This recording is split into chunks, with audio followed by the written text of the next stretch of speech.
Good morning साथियों। आज की जो समीक्षा है वो है हाथियों के ऊपर। गोला नदी के करीब 2.5 किलोमीटर क्षेत्र में जमा है रेत बजरी। हाथियों की पारंपरिक कॉरिडोर रहा है यह क्षेत्र। कॉर्बेट राजाजी पार्क में नेपाल तक होती है आवाजाही। जी हाँ, आज की जो टॉपिक है वो हाथियों से लेकर है। इसमें कॉर्बेट राजाजी नेशनल पार्क में नेपाल तक आवाजाही होती है, परंतु उसमें रेत और बजरी है जो कि हाथियों के लिए ये एक बड़ी परेशानी का कारण है। हल्द्वानी में हाथी कॉरिडोर के बीच गोला नदी में जगह जगह रेत बजरी के ढेर की राह में बाधक बन रहे हैं।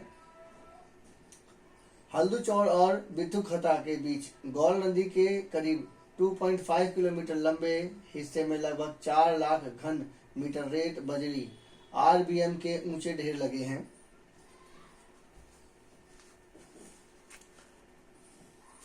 इसमें हाथियों की आवाजाही प्रभावित हो रही है। कॉर्बेट राजाजी पार्क से नेपाल तक आने वाले हाथियों के लिए यह प्रमुख कॉरिडोर रहा है। आरबीएम के कारण हाथियों का मार्ग अवरुद्ध हो रहा है। 1 साल पहले इसे लेकर सर्वे तक रिपोर्ट शासन को भी सौंपी जा चुकी है, लेकिन अब तक इसका कोई समाधान नहीं निकाला जा सका है। देखिए, जानवरों के प्रति जो हमारी जो भावना है वो कहीं ना कहीं अछूती रह जाती है। हम उनको सुख सुविधा नहीं दे पाते हैं, जिसकी वजह से वो कहीं ना कहीं हमारे लिए परेशानी का कारण बन जाते हैं। आगे आपको पता चलेगा, जब ये रास्ता नहीं बनेगा तो वो इधर उधर भटक करके गांव की ओर जाएंगे और वो लोगों को परेशान करेंगे। जानकारों के अनुसार हाथी कॉरिडोर में जमा रेता बजरी पत्थर के चलते हल्दूचौड़ से बिंदुखता के बीच करीब आधा दर्जन से ज्यादा गांव की कृषि भूमि प्रभावित होती रही है। अब देखिए, इसके बीच में जो खेती जमीन है वो पूरी तरह से प्रभावित होगी। क्यों? क्योंकि जब हाथी आएंगे तो वो गांव के किसानों की जो सब्जियां होंगी या जो भी अनाज होंगे उनको पूरी तरह से उजाड़ेंगे। तो ये आधा दर्जन गांव, लगभग 6 गांव हैं ऐसे जिनके साथ ऐसा हो रहा है। ग्रामीणों के बार बार मुद्दा उठाने पर प्रशासन ने इसे सर्वे का निर्णय दिया है। इससे पिछली साल मई में भी वन नियम समेत 6 विभागों ने हिस्सा लिया है। सूत्रों का कहना है कि सर्वे में गोला नदी को चैनलाइज करने व ढेर हटाने का प्रस्ताव दिया गया था। देखिए, ये समय समय पर हल्द्वानी और या पहाड़ी इलाकों में समय समय पर इस तरह की परेशानियां सामने आती रही हैं कि आदमी की आबादी धीरे धीरे बढ़ रही है और उसकी वजह से प्रशासन लापरवाही की वजह से जो जानवर होते हैं वो खेतों की तरफ और गांव की तरफ आ जाते हैं, जिसकी वजह से आगे उनको परेशानी का सामना करना पड़ जाता है। क्योंकि इसी जंगल में कुछ गांव भी निवास करते हैं और जीव भी निवास करते हैं, तो वो एक दूसरे के ऊपर डिपेंडेंट हो जाते हैं। लेकिन जब ज़्यादा हो जाता है तो आदमी को जीना हराम हो जाता है। ऐसी स्थिति में गांव का पलायन होना शुरू हो जाता है। ऐसे बहुत सारे गांव होने शुरू हो गए हैं। एक तो आधुनिक दौर में लोग बहुत कम ही शासन व्यवस्था इस प्रकार की है कि गांव में रोजगारी ना मिलकर के शहरों में आना पड़ता है, जिसकी वजह से लोग गांव में बहुत कम टिक पाते हैं। नतीजा ये हुआ कि लोग पूरे गांव ही साफ होता जा रहा है। और उसमें भी ये समस्या जब जंगली जानवर अपना आश्रय दिखाने लगे और कोई भी आदमी बाहर से कमाकर अपने गांव में पैसा लगा करके और उसके बाद फिर वो ज़्यादा से ज़्यादा पब्लिक जो है ना गांव से निकल करके शहरों में ही बसना चाहती है, क्योंकि वहाँ पे सुविधा ज़्यादा अच्छी है। इन सभी चीज़ों को देखते हुए गांव में कोई तरह रहना नहीं चाहता और ऐसी स्थिति में ये जो सारी सुविधा दे नहीं पाती हैं, ये जो सरकार सारी सुविधा दे नहीं पाती है। नतीजा जो है, ये जो जानवर होते हैं इधर उधर भटक करके वो गांव की तरफ आते हैं और गांव के लोगों को परेशान करते हैं, उनकी सब्जियों को, उनके खेतों को नुकसान पहुंचाते हैं। ये वास्तव में अगर इसे सही ढंग से देखा जाए तो आपको ये इनकी शासन व्यवस्था में परेशानी है।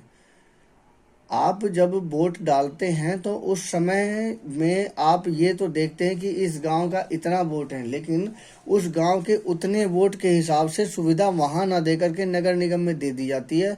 नतीजा ये होता है कि वहां पे वो सुविधा नहीं मिल पाती है, और जिसकी वजह से वो व्यवस्था पूरी नहीं हो पाती है। क्योंकि पलायनवाद सब जगह है, लोग किसी न किसी से, भारत में किसी न किसी तरह से बड़े महानगरों के साथ संबंध रखते हैं ताकि वहाँ से उन्हें अच्छी खासी सुविधा मिल सके।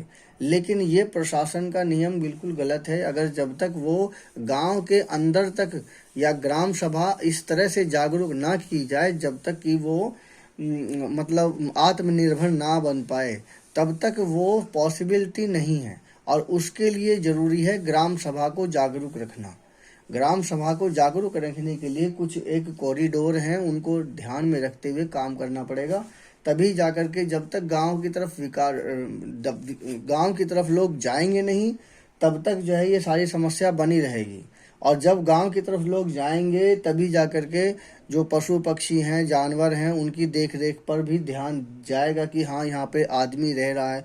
अदरवाइज ज़्यादातर जो वहाँ पे जो सर्वेक्षक हैं वो केवल ऐसे ही देख करके चले जाते हैं, सोचते हैं कि जब सारे के सारे लोग गांव से शहर की तरफ ही रहने के लिए जाते हैं तो गांव में कोई रहता ही नहीं है, तो हम उसके करके करेंगे क्या। सच यही है, कहीं ना कहीं सच यही बनता है। विशेषज्ञों का कहना है कि कॉरिडोर से आरबीएम को हटाया भी जा सकता है और उससे चैनलाइज भी हो सकता है। इससे हाथियों का आवागमन सुरक्षित और आसान होगा। कृषि भूमि को होने वाले नुकसान पर भी रोक लगेगी।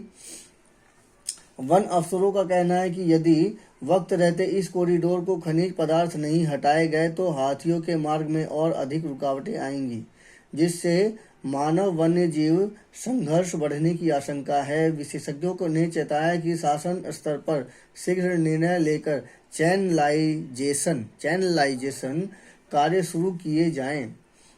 हाथी कॉरिडोर से रेत बजरी हटाने की अनुमति पर्यावरण, वन और जलवायु परिवर्तन मंत्रालय से मिलनी है। इसके बाद ही कॉरिडोर में जमा आरबीएम के ढेर को हटाने या चैनलाइज करने का निर्णय लिया जा सकता है। इसके हटने से जैव विविधता संरक्षण के साथ साथ स्थानीय किसानों और वन्य जीवों दोनों को लाभ मिलेगा। ग्रामीण चैनलाइज सिस्टम करने से ही बेनिफिट मिलेगा और जैव विविधता संरक्षण में इसका बेनिफिट मिलेगा। ग्रामीण हाथी कॉरिडोर में जमा आरबीएम का मुद्दा उठाते रहे हैं। प्रशासन ने क्षेत्र में सर्वे का निर्देश दिया है। वन निगम, वन विभाग, सिंचाई विभाग, राजस्व विभाग, खान विभाग के साथ साथ जियोलॉजिकल सर्वे की टीम ने मिलकर सर्वे किया है। रिपोर्ट शासन को भेजी गई है। 1 साल बाद भी कोई कार्रवाई नहीं हो पाई है। तमिलनाडु के में हाथी के हमले से किसान की मौत हुई है। तमिलनाडु के जिले में इरोड जिले में सत्यमंगलम टाइगर रिजर्व में रविवार तड़के हाथियों के झुंड ने 30 वर्षीय किसान को कुचलकर मार डाला। मरने वाले की पहचान मगेश के रूप में हुई है। उसकी थलवाड़ी के पास खेती की जमीन थी। मगेश रात में खड़ी फसलों को नुकसान पहुंचा रहे हाथियों को डराने के लिए अपने खेत पर गया था। देर रात पटाखों से उसे भगाने की कोशिश में मारा गया। किसानों ने पीड़ित परिवार को 25 लाख रुपए मुआवजे की मांग की। अधिकारियों ने उसे मुआवजे का आश्वासन दिया है। अब आप देख लीजिए, जहां तालमेल बिगड़ता है वहीं पर ये सब परेशानी होती है। अगर ये जैव विविधता संरक्षण को ठीक से नहीं किया जाएगा तो कहीं ना कहीं हमारे को परेशानी होगी। और आज के समय में अगर ऐसी स्थिति को कंट्रोल करने का सबसे बेहतरीन तरीका है, जब तक ड्रोन पुलिस थाने तक ना पहुंच जाए तब तक आप ये सोचो कि ये काम पॉसिबल है, तो ये पॉसिबल नहीं है। आप ड्रोन की सुविधा किसी न किसी तरह से पुलिस थाने तक पहुंचा करके आप बहुत सारे मसलों को, बहुत सारी समस्याओं को सॉल्व कर सकते हो। ये समीक्षा आपको कैसी लगी कृपया कमेंट कीजिए। मेरे चैनल को सब्सक्राइब कीजिए। धन्यवाद।